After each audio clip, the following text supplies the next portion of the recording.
देश में लोकसभा चुनाव का माहौल है। पहले चरण की वोटिंग भी हो चुकी है। दूसरे चरण की वोटिंग के लिए 26 अप्रैल को मतदान होना है।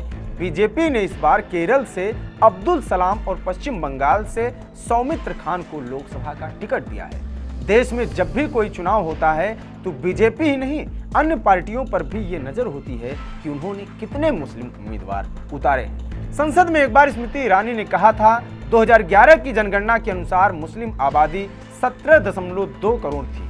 2011 की जनगणना के अनुसार मुस्लिम आबादी का अनुपात 14.2% था। इस समान अनुपात को लागू करने पर 2023 में मुसलमानों की अनुमानित आबादी 19.7 करोड़ होने का अनुमान है। प्यू रिसर्च सेंटर की एक रिपोर्ट की माने तो जनसंख्या का जो हिसाब पूरी दुनिया में चल रहा है, उसके मुताबिक 2070 तक इस्लाम मानने वाले लोगों की संख्या पूरी दुनिया में सबसे ज्यादा होगी।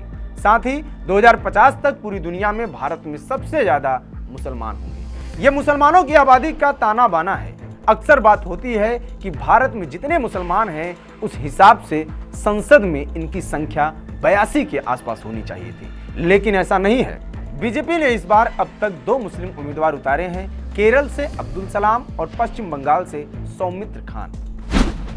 2009 के लोकसभा चुनाव में बीजेपी ने 4 उम्मीदवार उतारे थे, जिसमें से 1 की जीत हुई थी। 2014 के चुनाव में बीजेपी ने 7 मुस्लिम उम्मीदवार उतारे थे, इनमें से कोई संसद नहीं पहुंचा।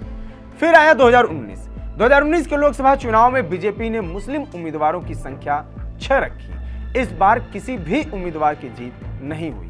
मौजूदा लोकसभा और राज्यसभा में बीजेपी का एक भी मुस्लिम सांसद नहीं है। देश में ऐसा पहली बार हुआ था कि 300 से ज्यादा सीट लाकर सरकार बनाने वाली पार्टी का एक भी मुस्लिम सांसद नहीं था।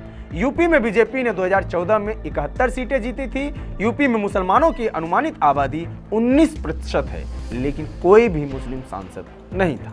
भारत की राजनीति में अन्य पार्टियां भी इससे अलग नहीं हैं। देश में संसद में मुस्लिमों का हाल समझने से पहले यह समझ लेते हैं कि देश में मुस्लिम आबादी का हाल क्या है। मुसलमानों की आबादी की बात की जाए तो असम में 34, पश्चिम बंगाल में 27, उत्तर प्रदेश में 19, बिहार में 17, झारखंड में 15, दिल्ली में 13 और महाराष्ट्र में 12% मुसलमान रहते हैं। मुसलमानों को अगर बीजेपी ने टिकट नहीं दिया है तो इंडिया गठबंधन भी मुस्लिमों को लेकर उदार नहीं दिखती है।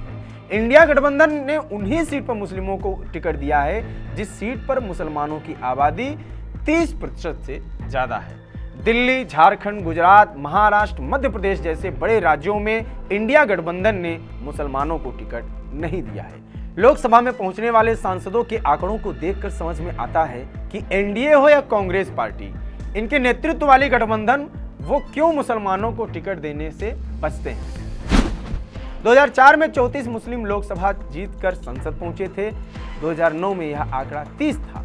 फिर आया 14 में 22 मुस्लिम सांसद थे और वहीं 2019 में इनकी संख्या हो गई 27। 2004 में इंडिया गठबंधन ने करीब 20 मुसलमानों को टिकट दिया था। यूपीए की तरफ से 50 उम्मीदवारों को प्रत्याशी बनाया गया था। फिर 2009 में एनडीए ने करीब 10 तो यूपीए गठबंधन ने 50 मुसलमानों को टिकट दिया था। हर बार सवाल यही आकर रुक जाता है कि आखिर देश में जो पार्टियां मुसलमानों के हक की बात करती हैं, तथाकथित खुद को उनका समर्थक और लिबरल होने की बात करते हैं, आखिर वो भी मुसलमानों को टिकट देने के मामले में कोताही क्यों करते हैं। आपकी क्या राय है इस विषय पर कमेंट बॉक्स में बताएं। जुड़े रहिए टीवी 9 डिजिटल के साथ। नमस्कार।